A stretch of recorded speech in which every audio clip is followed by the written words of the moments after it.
بسم اللہ الرحمن الرحیم۔ دوستو، بہت سارے لوگ یہ پوچھتے ہیں کیا وہ لڑکا جو رات کو سویا اور ناپاک ہو گیا، اور وہ لڑکی جو رات کو سوئی اور ناپاک ہو گئی، یا وہ میاں بیوی جنہوں نے ہم بستری کری اور وہ ناپاک ہو گئے،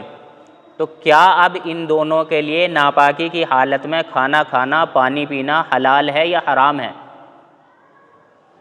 یا اس عورت کے لیے جس کو اپنے بچے کو دودھ پلانا ہے، اس کو اپنے بچے کو دودھ پلانا ناپاکی کی حالت میں حلال ہے یا حرام ہے؟ یا ان دونوں کے لیے ناپاکی کی حالت میں سونا حلال ہے یا حرام ہے؟ تو دوستو، سب سے بہتر افضل بات یہ ہے کہ آدمی کو جیسے ہی ناپاکی کی حالت پیش آئے وہ سب سے پہلے غسل کر لے، اور اگر نہ کر سکے تو اس کے لیے حضرت عمر رضی اللہ عنہ نے حضور صلی اللہ علیہ وسلم سے پوچھا، اللہ کے نبی، کیا ہم اس وقت سو سکتے ہیں جب کہ ہم ناپاک ہو؟ تو اللہ کے نبی نے ارشاد فرمایا، ہاں، اگر تم جنابت کی حالت میں ہو اور تمہیں سونا ہے، اس وقت غسل نہیں کرنا، تو تم کو چاہیے کہ تم وضو کر لو، جیسا کہ ہم نماز کے لیے وضو کرتے ہیں، اور سو جاؤ۔ تو دوستو، اگر کسی آدمی کا غسل کرنے کا اس وقت موقع نہ ہو تو اس کو چاہیے کہ وہ وضو کر لے اور وضو کرنے کے بعد سوئے۔ اور ایسے ہی وہ آدمی جس کو ناپاکی کی حالت کے بعد کچھ کھانا ہے یا پینا ہے،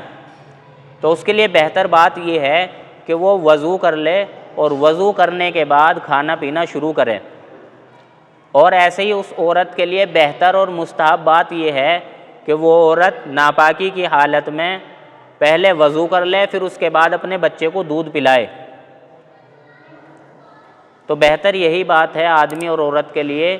کہ اگر کھانا کھانا ہے، پانی پینا ہے، یا سونا ہے، یا عورت کو دودھ پلانا ہے، یا ان دونوں کو سونے سے پہلے اپنے سونے کی دعا پڑھنا ہے، یا سونے کے بعد اٹھنے کے بعد دعا پڑھنا ہے، یا درود شریف پڑھنا ہے، یا اور جو ان کی دعا پڑھنے کا ان کا معمول تھا ناپاکی کی حالت میں پڑھنا ہے، تو ان کے لیے بہتر یہ ہے کہ وہ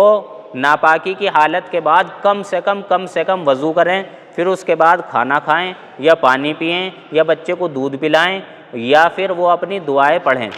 کم سے کم ان کاموں کے کرنے سے پہلے وضو کر لیں۔ اور ایک آخری بات یہ، علماء یہ فرماتے ہیں کہ جو ماں باپ ناپاکی کی حالت میں اتنی دیر اپنا وقت گزار لیں کہ جس ناپاکی کی حالت میں ان کی ایک نماز نکل جائے، یعنی رات کو ناپاک ہوئے تھے اور انہوں نے ڈھیل کری اور ان کی ناپاکی کی حالت میں ہی فجر کی نماز نکل گئی، اس کا وقت نکل گیا، تو علماء فرماتے ہیں کہ ایسے ماں باپ کی اولاد نافرمان ہوگی۔ اللہ تعالیٰ صحیح سمجھ کی توفیق نصیب فرمائے۔